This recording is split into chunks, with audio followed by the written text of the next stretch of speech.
우리에게 주시는 하나님의 말씀은 마태복음 21장 1절에서 11절 말씀입니다.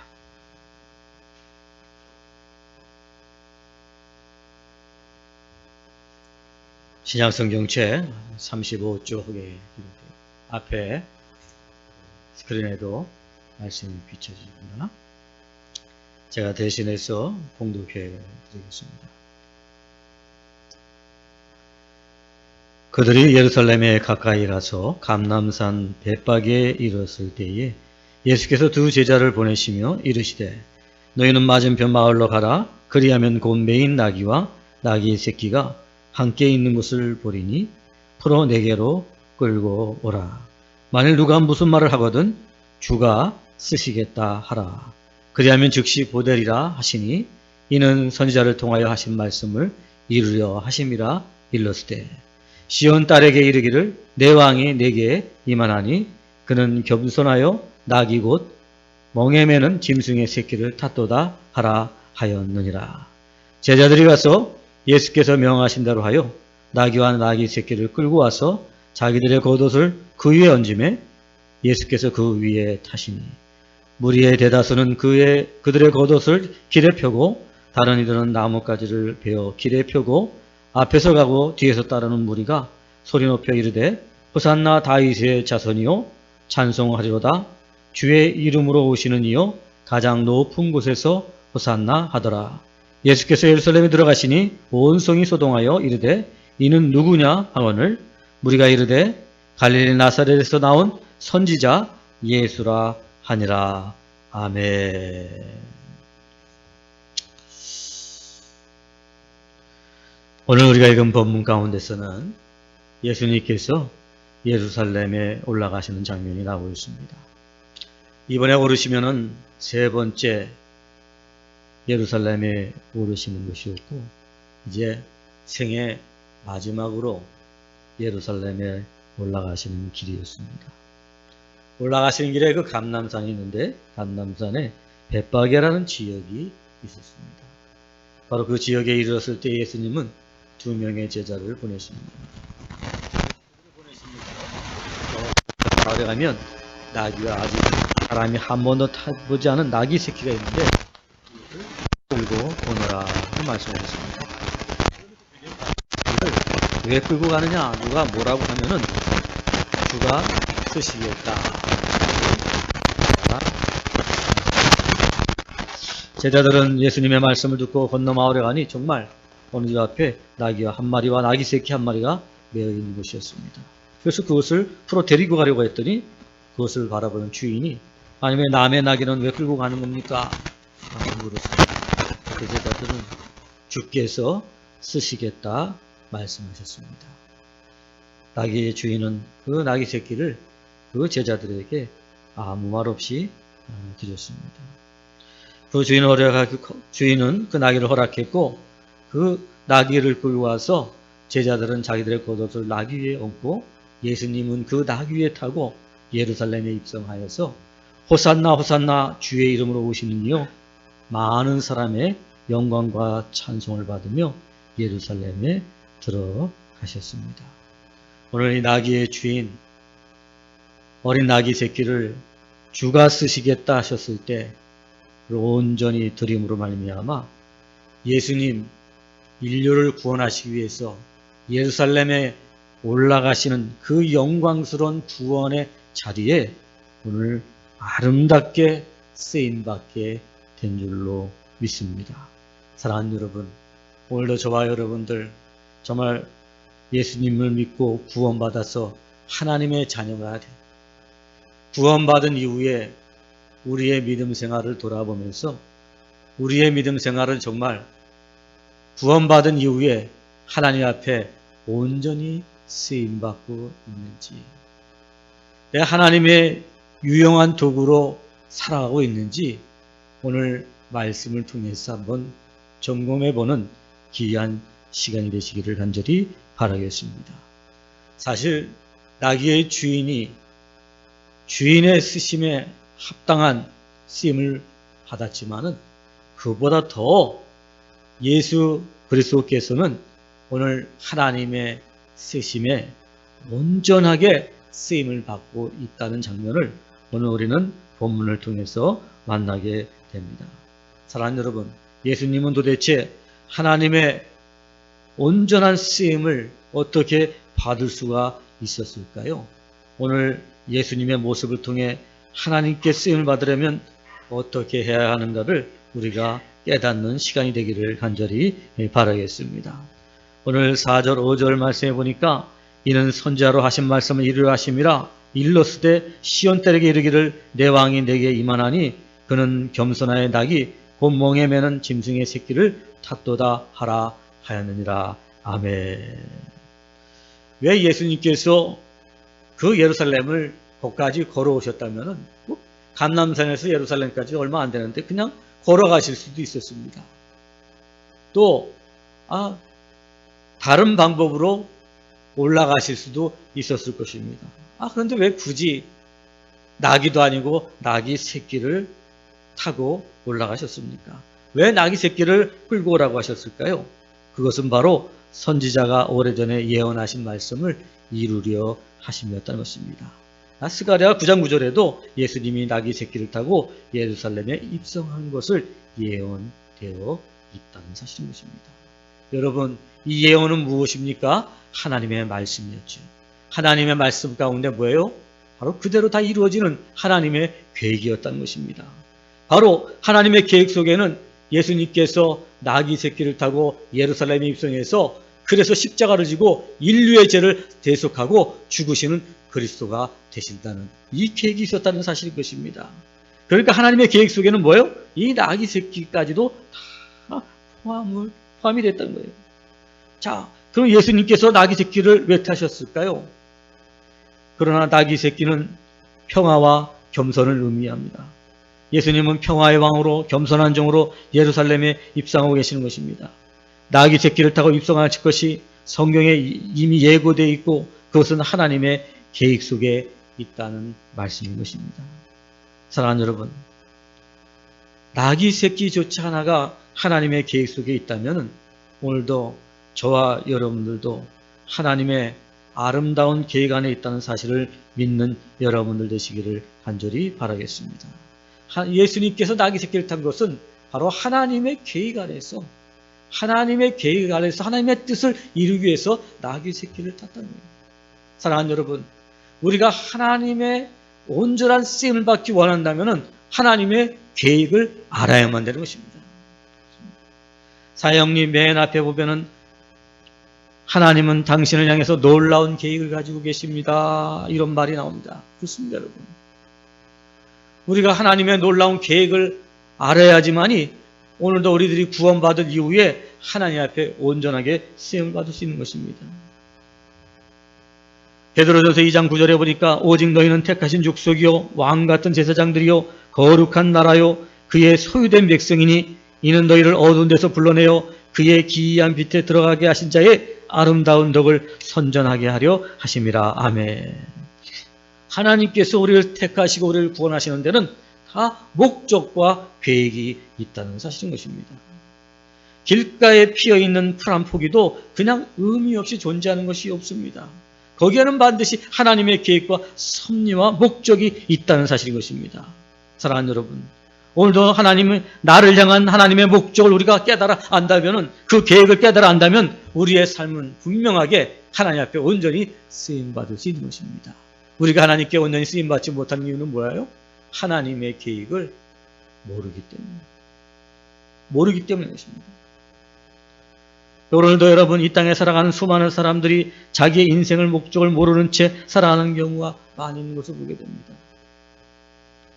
언젠가 여론조사 기관에서 1000여 명을 대상으로 해서 설문조사를 했는데, 당신은 왜 이 세상에 존재하는지 그 목적을 아십니까? 라는 그런 질문이었습니다. 응답자의 6%만 내 인생의 목적을 분명히 안다고 대답했습니다. 나머지 94%는 왜 사는지, 목적이 무엇인지, 그리고 그 어떤 계획이 있는지도 모른다고 대답했습니다. 그저 그냥 구름에 달가듯이 가는 인생이요, 바람이 불면 부는 대로 이쪽으로 저쪽으로 물처럼 흘러가는 유수와 같은 인생, 대부분의 많은 사람이 목적 없이 표류하는 배처럼 그렇게 인생을 살아가고 있다는 것을 이 설문조사가 우리에게 잘 보여주고 있는 것입니다. 사랑하는 여러분, 오늘도 우리가 구원받았지만, 하나님의 자녀가 됐지만, 우리가 정말 구원받은 그 하나님의 계획을 알지 못하면 우리도 역시 표류하는 배처럼 이리저리 그 풍랑에 휩싸여서 살아갈 수밖에 없다는 것입니다. 우리를 향한 하나님의 계획이 어디 있는지, 하나님의 목적이 어디 있는지 그것을 바로 알 때 우리는 주께 쓰임을 받을 수가 있는 것입니다. 그렇다면 여러분, 어떻게 우리가 나를 향한 하나님의 계획을 알 수가 있을까요? 그것은 바로 성경을 통해서였습니다. 여러분, 오늘도 예수님께서도 나귀 새끼를 탔다. 여러분, 타고 싶어서 타셨습니까? 아닙니다, 여러분. 성경의 예언을 따라서 타신 거예요. 성경의 예언을 통해서 했던 것입니다. 구약 성경 스가랴와 이사야 예언한 대로 그 예언을 이루시기 위해서 타셨다는 것입니다. 주님이 이 성경을 아셨기 때문에, 하나님의 말씀을 알았기 때문에 하나님의 뜻을 알 수가 있었고 하나님의 계획을 알 수 있었고, 그렇기 때문에 하나님의 뜻대로 자신을 온전히 하나님의 도구로 드리게 된 것이었습니다. 사랑하는 여러분, 성경을 통해서 우리는 하나님의 계획을 알고 하나님의 뜻을 알 수가 있는 거예요. 나를 향한 하나님의 계획이 무엇인가? 왜 하나님이 나를 구원하셨을까? 여러분, 어디에 있어요? 성경에. 여러분, 우리가 왜 큐티를 하라 그럴까요? 왜 우리가 설교의 말씀을 우리가 들을까요? 그것은 바로 여러 가지 이유가 있지만 그 중에 하나 가장 중요한 게 뭐예요? 날 향한 하나님의 뜻이 무엇인지를 발견하기 위한 거예요. 날마다 왜 큐티를 해요? 오늘 하루를 통해서 하나님 나를 위해서 계획하신 일이 무엇인가 아는 거예요. 나에게 힘이 되고 위로가 되는 말씀도 있지만 하나님의 뜻과 계획이 무엇인지를 아는 거죠. 오늘도 말씀을 통해서 내가 어떻게 하면 쓰임받을 수 있을까? 이 말씀에 대한 도전을 받고 오늘도 내가 그 쓰임에 온전하게 서게 되는 거예요. 바로 말씀을 통해서 우리는 하나님의 계획을 알게 되는 것입니다. 사랑하는 여러분, 오늘도 여러분들께서 정말 말씀을 사모하고 말씀을 묵상하고 말씀 속에서 하나님의 계획을 알아서 예수님처럼 온전하게 쓰임받는 여러분들 다 되시기를 간절히 바라겠습니다. 오늘 본문 3절에 만일 누가 무슨 말을 하거든 주가 쓰시겠다 하라, 그리하면 즉시 보내리라 하시니. 아멘. 자, 누가 뭐라고 한다면은 주가 쓰시겠다 하라 그랬습니다. 여러분, 주가 뭡니까? 주인을 말하는 거죠. 주인. 네. 주인을 말하는 것입니다. 즉 다시 말해서 이 나귀 새끼의 주인은 나귀 새끼의 주인이 아니라 누구예요? 예수님이다 하는 것입니다. 여러분. 예수님. 여러분, 이게 좀 말이 됩니까? 예수님이 나귀 새끼를 태어나는 걸 봤습니까? 나귀 새끼한테 무슨 젖이라도 물려줬습니까? 무슨 풀이라도 먹여줬습니까? 아무것도 한 것이 없습니다. 그런데 주께서 쓰시겠다 그런 것입니다. 내가 그것의 주인이다. 그러니까 주인이니까 내가 내 마음대로 쓰겠다는 얘기입니다. 여러분. 주인이 바로 소유자라는 것입니다. 사랑하는 여러분, 오늘도 예수님께서 6월절에 예루살렘에 올라가서 인류의 죄를 대속하시고 십자가에 달려 죽으실 수 있었던 것은 하나님의 주권을 인정했기 때문이었습니다. 나는 아버지께 속하였고, 아버지께 속하였다. 내가 주인이 아닙니다. 바로 주님이 주인이십니다. 그런 고백이 있을 때 오늘 여러분, 내 인생이 하나님 앞에 온전히 쓰임받게 되는 거예요. 여전히 내 인생의 주인이 내가 되니까 어떻게 돼요, 여러분? 하나님께서 나를 쓰시려고 할지라도, 주님께서 나를 쓰시려고 할지라도 쓸 수가 없는 거예요. 왜? 내가 주인이고 내 계획이 있고 내 뜻이 있기 때문인 것이죠. 사랑하는 여러분, 이 말씀은 아주 깊은 의미를 가지고 있습니다. 온 우주의 주인은 누구십니까, 여러분? 역대상 29장 11절에 보니까 여호와여, 강대하심과 권능과 영광과 이김과 위엄이 다 주께 속하였으니 천지에 있는 것이 다 주의 것이로소이다. 여호와여 주권도 주께 속하였사오니 주는 높으사 만유의 머리심이니이다. 아멘. 사랑하는 여러분, 여러분들의 생명, 시간, 그리고 자녀들, 재능, 물질, 누구의 것입니까? 주님의 것입니까? 그렇게 믿습니까? 예수님께서 누가복음 12장에 한 어리석은 부자의 비유를 통해서 농사를 많이 짓는데 소출이 많았는데 창고를 지어서 곡식을 쌓아놓고 평생 떵떵거리고 즐기며 살자고 생각했습니다. 날마다 잔치를 벌이며 편하게 살고자 했습니다. 그는 감사한 줄 몰랐고 이 모든 것이 자기의 것인 양 그렇게 흥청망청 살았습니다. 그러던 어느 날 밤 주님이 오셔서 말씀하셨습니다. 이 어리석은 자여, 오늘 내게서 내 생명을 걷어간다면 이 쌓아놓은 곡식이 누구의 것이 되겠느냐 말씀하셨습니다. 자기의 것인 줄 알고 착각했던 어리석은 자는 결국 하나님이 그 영혼을 걷어가실 때 쌓아놓은 재물은 자신을 위해서 아무것도 해줄 수가 없더라는 것입니다. 사랑하는 여러분, 오늘 내게 있는 것 정말 내 것일까요? 자, 내가 이렇게 준비해서 이렇게 계획을 세워서 내가 가지고 있는 것을 이렇게 즐겨야겠다. 여러분, 즐기려고 하니까 몸이 말을 듣지 않더라고요. 내가 가지고 있지만 그것을 즐기려고 막상 해보니까 여러분, 즐길 수가 없더라는 것입니다. 여러분, 그게 인생이라는 것입니다. 왜 그렇습니까 여러분? 이걸 통해서 우리가 무엇을 깨닫습니까 여러분? 지금 내가 가지고 있는 모든 젊음과 건강과 소유와 모든 것들이 다 어떻게 해요? 내 것이 아니라는 것입니다. 내 것이냐 우리가 착각할 뿐이라는 것입니다. 생명도 건강도 육신도 재능도 다 우리 하나님께서 우리에게 주셨다는 것입니다. 여러분, 우리는 그저 주신 것을 가지고 이 땅에서 사용하다가 돌아요. 중요한 것은 어떻게 사용하냐, 어떻게 쓰느냐가 거기에 달려있는 것입니다. 사랑하는 여러분, 오늘도 이 내게 주어진 이 모든 것들은 하나님께서 주셨습니다. 주인이 하나님이다 인정할 때 어떻게 돼요? 우리가 하나님의 뜻대로 온전하게 쓰임받게 되는 거예요. 우리들이 비록 대단히 찬란 재능을 가지고 있지는 않지만, 큰 재산을 가지고 있지만 않지만은, 그렇지만 정말 작은 것이라고 할지라도, 보잘것없는 재능이라고 할지라도 이것은 주님 것입니다 인정할 때 우리가 그 재능 가지고 하나님의 놀라운 영광스러운 쓰임 가운데 참여하게 되는 줄로 믿습니다. 이스라엘 백성들이 얼마나 하나님의 주인 되심을 알지 못하는지 이사야는 소는 그 임자를 알고 나귀는 주인의 구유를 알건만은 이스라엘은 알지 못하고 나의 백성은 깨달지 못하는도다. 아멘. 이사야 선자는 탄식하고 있습니다. 사랑하는 여러분, 오늘도 우리가 예수를 주로 믿는다는 것은 무엇을 말합니까? 바로 예수님이 주인이십니다. 그렇게 믿는 것입니다. 그것은 뭐예요? 내 인생의 모든 것은 바로 주님의 소유입니다. 그렇게 인정하는 것입니다. 그것이 바로 믿음인 것입니다.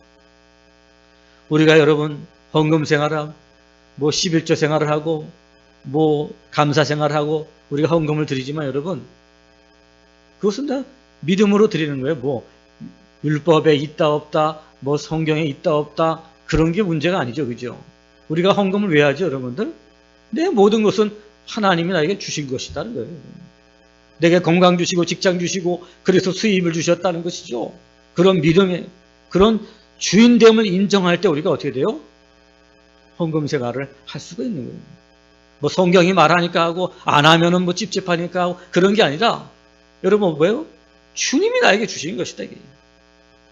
나에게 건강을 주셔서 일하게 하시고 직장을 주셔서 일할 곳을 주시고 그래서 수입 있게 하셔서 살게 하셨다. 인정하는 거예요. 사랑하는 여러분, 우리가 하나님 앞에 온전히 쓰임받기 위해서는 나의 모든 것은 주님의 것임을 인정해야 됩니다. 나는 주의 것이니 주님 쓰임받기를 원합니다. 우리가 사랑하는 여러분, 오늘도 예수님께서는 하나님이셨던 그분이셨지만 세상에 오셨을 때 나는 나의 뜻대로 행하는 것이 아니라 아버지의 뜻대로 행한다고 하시면서 자기의 삶을 온전히 하나님 앞에 드릴 수가 있었던 거죠. 바로 하나님 아버지를 주로 삼으셨던 주님이 자신의 인생을 온전하게 하나님 앞에 드림으로 말미암아 쓰임받았던 것처럼, 사랑하는 여러분, 오늘도 저와 여러분들 내 모든 것은 주님 것입니다 라는 인정을 통해서 하나님께 온전히 쓰임받는 남은 인생들이 되시기를 간절히 바라겠습니다.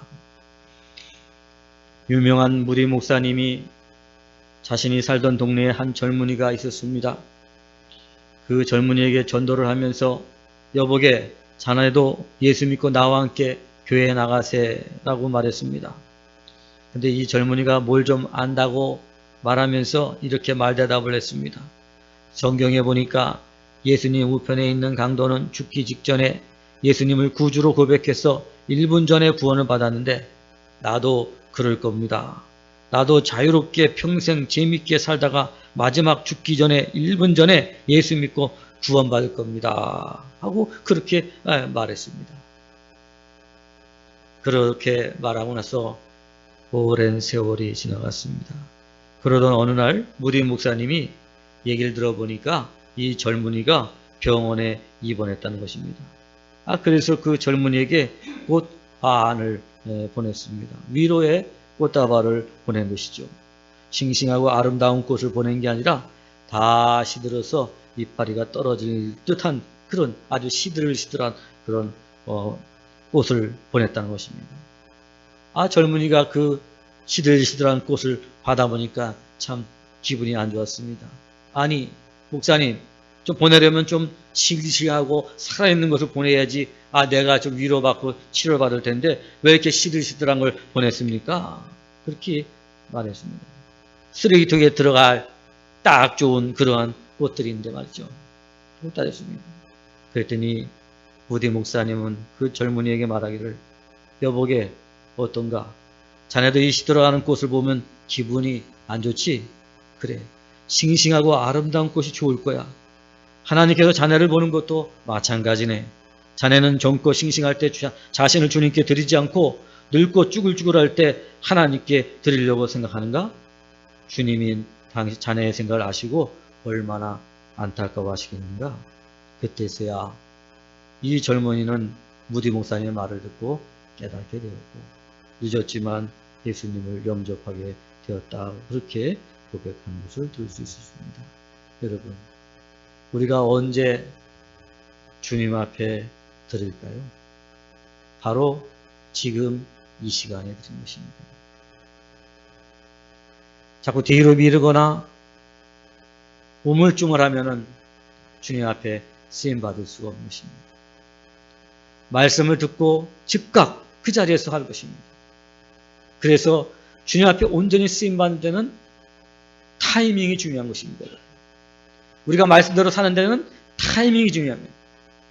큐티하자마자 바로 그 시간, 큐티 때 내가 적용했던 말씀 그대로 바로 그 시간에 우리가 내 자신을 드릴 때 말씀에 순종하게 되고 하나님의 사명 앞에 쓰임받게 됩니다. 사랑하는 여러분, 우리 주님은 6월절에 예루살렘에 오르셨습니다. 6월절에 다들 예배드리기 위해서 성전에 오르는 건 당연한 것이죠. 그죠? 6월절에 왜 오르셨습니까, 여러분? 바로 하나님의 계획에 따라서 오르신 거예요. 다음 6월절에 가야지. 그러지 않으셨습니다. 때가 돼서 하나님의 뜻대로 6월절에 예루살렘에 오르셔서 자신을 드리신 것입니다.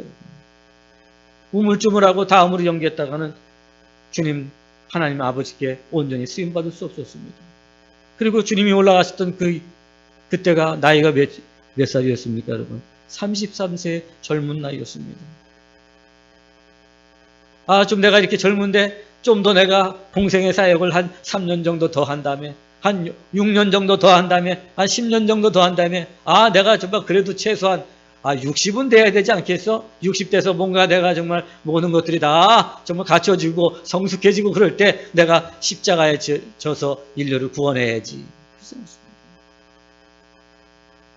젊은 나이에 6월절에 하나님이 정한 시간에, 바로 그 시간에 우리 주님은 예루살렘에 올라가서 자신을 하나님 아버지께 온전히 드리게 된 것입니다. 주님이 하나님께서 부르시는 이 시간, 주님은 자신을 드린 것입니다. 사랑하는 여러분, 우리가 하나님 앞에 온전히 쓰임받기 위해서는 하나님이 부르시는 바로 이 시간, 하나님이 나에게 지금 감동을 주시는 바로 이 시간을 붙잡고 결단하는 것입니다. 우리가 이 마가복음을 보면은, 마가복음에는 여러 가지 단어들이 많이 나오지만은 그 중에서 가장 자주 등장하는 부사가 있습니다. 그 부사는 뭐냐면 바로 곧이라는 단어입니다. 곧 예수님을 쫓아갔더라. 곧 그런 단어들이 마가복음에는 자주 나오는 것을 보게 됩니다. 여러분, 주님의 부르심이 어떻게 됐어요? 곧 쫓아가니까 비록 부족하지만 제자들이 어떻게 해요? 주님께 온전히 쓰임받았다는 사실인 것입니다. 아유, 예수님 잠깐만요. 나 집에 가서 어머니 아버지도 모셔야 되겠습니다. 또 장가도 가야 되고, 또 장가 갔으니 내가 저 부인도 책임져야 되겠습니다. 뭐 할 것도 많이 있습니다. 또 이 그물과 이런 것들도 좀 그래도 좀 팔아가지고 좀 우리가 생계에 도움을 주고 오겠습니다. 여러 가지 집안일 다 정리하고 오겠습니다. 라고 주님 따라가는 것을 뒤로 미뤘다면은 그들은 영원히 주님의 제자로 쓰임받지 못했을 거예요. 곧 주님을 따라가더라. 바로 그 시간에 따를 때 주님께 온전히 쓰임받게 된 줄로 믿습니다. 사랑하는 여러분, 오늘도 우리가 신앙생활하면서 우리에게 정말 말씀을 들으면서 또 예배를 드리면서 오늘도 우리에게 들려주시는 하나님의 음성, 하나님의 부르심이 있을 때, 하나님의 그 부르심이 나에게 감동이 되고 나에게 깨달음이 되고 내가 이렇게 살아서는 되겠는가, 그럴 때, 그 결단이 내가 쓸 때, 여러분 그때 순종하는 여러분 되시기 바랍니다. 바로 그때, 지금 바로 여기서 우리가 순종할 때 우리는 하나님 앞에 주님처럼 온전하게 쓰임받게 되는 줄로 믿습니다. 사랑하는 여러분, 주님 앞에 온전히 쓰임받는 남은 인생이 되기를 원합니까? 그렇다면 하나님의 계획을 알기를 바랍니다.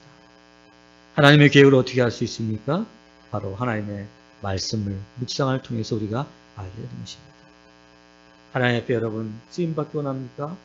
그렇다면 하나님의 주권을, 주인 되심을 인정하시기 바랍니다. 여러분들이 아무리 부인할지라도 여러분의 인생의 주인은 예수 그리스도이십니다.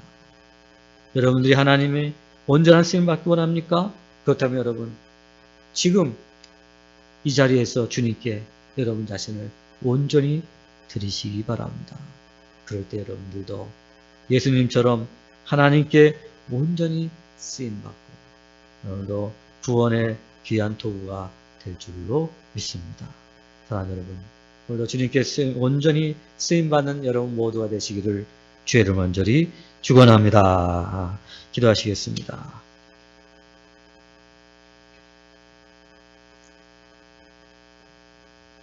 하나님 아버지, 오늘 예수님께서 하나님 아버지의 계획에 온전하게 쓰임받았음을 말씀을 통해서 깨달았습니다.